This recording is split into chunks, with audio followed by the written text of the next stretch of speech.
Bonjour à tous, beaucoup d'agitation depuis ce matin avec le Brexit. Comment réagir si on est investi sur les marchés actions britanniques? On voit ça tout de suite avec David Poulet d'Amiral Gestion. David, bonjour. Bonjour. Réellement, est-ce que cela va avoir une incidence sur les marchés actions britanniques?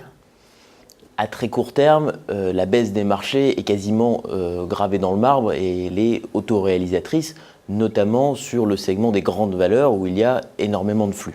Avec une surréaction qu'on voit depuis ce matin finalement. Exactement, les grandes valeurs baissent quasiment 2 fois plus que les petites et moyennes, tout simplement parce que vous avez énormément d'intervenants qui ne sont pas des investisseurs dans des entreprises, mais des personnes qui jouent le marché.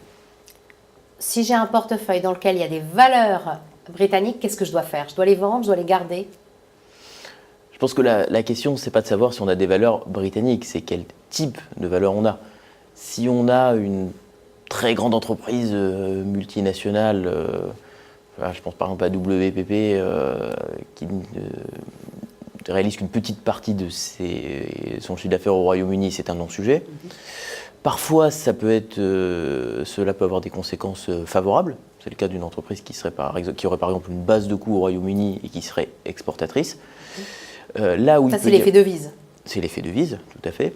Là où il peut vraiment y avoir plus de sujets structurels, ce sont sur des métiers un peu réglementés, où une sortie de l'Union européenne qui ne se ferait pas dans de très bons termes pourrait peut-être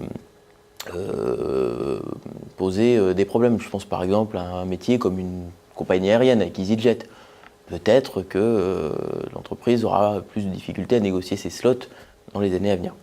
David, merci. Merci.